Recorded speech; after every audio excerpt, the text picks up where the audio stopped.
Michigan, you've probably met some of them before. So what I'll talk about today, I'm going to try to focus mostly on powertrain. However, I'm going to start by kind of giving us a real quick tour of the eGMP platform. I think a lot of folks recognize the eGMP platform is the first dedicated EV platform for Hyundai Motor Group. However, we have a long history of EVs and building EV powertrains. So I think CJ yesterday called me out on that. I think I was pushing us back to 2002. We built a bunch of EVs for the 2002 World Cup in Korea. However, I think you found something back as far as 91 or 92 for some EV powertrains that we were building. So anyways, this is roughly 20 to 30 years in the making, and there's a lot more to come after this. So for the cutaway, and I'll invite you after the presentation, please come up, take a look, familiarize yourself with it, point at things, ask questions, whatever you feel like. So obviously, I guess it kind of goes without saying, this is where the front motor drive unit is located, in the front of the car, turns out. I'm going to talk about a disconnect actuator later, or a dog clutch. That's actually where it's located, up in the front of the vehicle. Base of the vehicle here is the battery pack, and if you look inside the battery pack, you'll see the black boxes. They're almost the size of a shoebox. Those are the modules. So when I get to the portion of my presentation and I mention modules, that's what I'm talking about. Integrated charger control unit that helps us with a lot of the bidirectional power. We actually also have, kind of floating out here in space, is our 110 volt V2L connector. That's offered, I think, in the limited trim. We'll talk about that also a little bit later. Back here in the rear of the car is the rear traction motor assembly. I think a lot of folks are familiar with where you would charge the vehicle here with the J1772 connector. And then at some point, I'm going to talk about our V2L connector as well.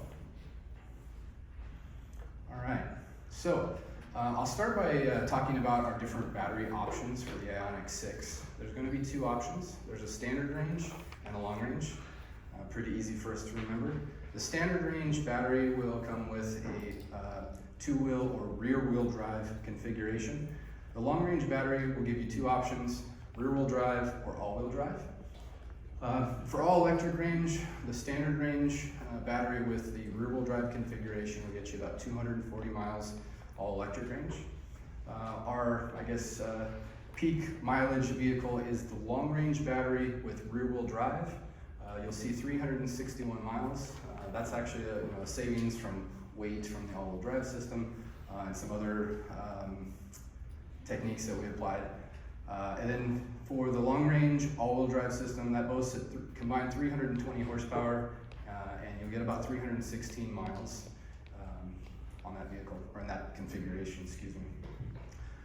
Today you'll have an opportunity to try the different drive modes. They're fairly intuitive, but I did want to give you a little background on what we're trying to do with the modes. What's our design objective, so to speak. So when you're using eco mode, really, as the name would indicate, we're really trying to be most efficient and trying to maximize your driving range. So the majority of the time when you're in eco mode, you're going to be in two-wheel drive mode, even when you're in the all-wheel drive system. That kind of goes without saying for the two-wheel drive versions.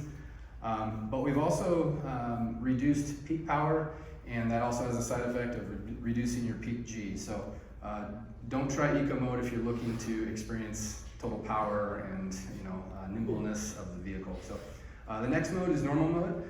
That's really intended to show a comfort or refined mode. That's your everyday drive around, probably for somebody who's not quite as sensitive to range anxiety as a person who would use eco mode all the time. We do prioritize two-wheel drive mode, or a two-wheel drive configuration in the normal mode. However, when you stomp on the pedal, you are going to have full access to all power and peak G, so it does have a performance aspect to it. Next is sport mode. Obviously, as the name would imply, we're looking for nimbleness, responsiveness. We keep the vehicle in all-wheel drive at all times when you're in sport mode. And then we also incorporate more of a dynamic torque split front to rear. It really depends on the driving scenario, what the surface view looks like, that type of thing. And then finally, snow mode. You can try it today. You won't be able to tell the difference. It offers a 50-50 torque split. The idea is just to plant the vehicle in low surface friction environments to obviously keep you safe, but also inspire confidence and whatnot in your drive. So there's also a customizable drive mode. Feel free to play around with that. I can't define it for you because you're going to actually do the defining for that. All right. So similar to what you've probably seen in the Ioniq 5, we offer in the Ioniq 6 varied selectable coast regen modes or levels. I won't go through the individual levels. I think everybody's probably tried this in many different vehicles. However, you can go anything from basically coasting like a gasoline vehicle all the way to single pedal operation. This will bring the vehicle to a complete stop, if anybody's wondering about that. And then finally, we do offer Smart Regenerative System 2.0 in this vehicle, in the Ioniq 6. Basically what we're doing is we're kind of merging the front-looking radar with adjustable regen. So based on traffic conditions in front of the vehicle, we may slow you down a little bit extra or less, really depends.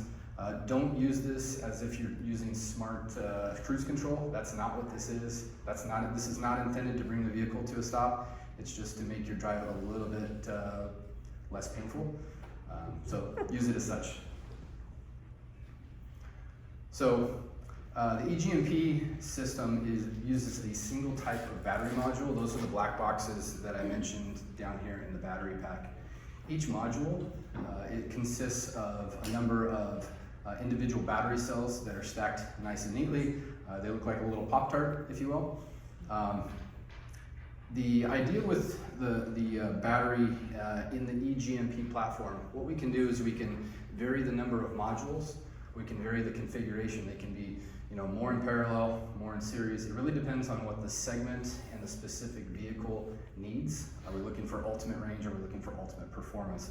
So by varying the number of cells, their series and parallel configurations, we can really kind of meet different objectives, and that's more of a testament to the EGMP platform.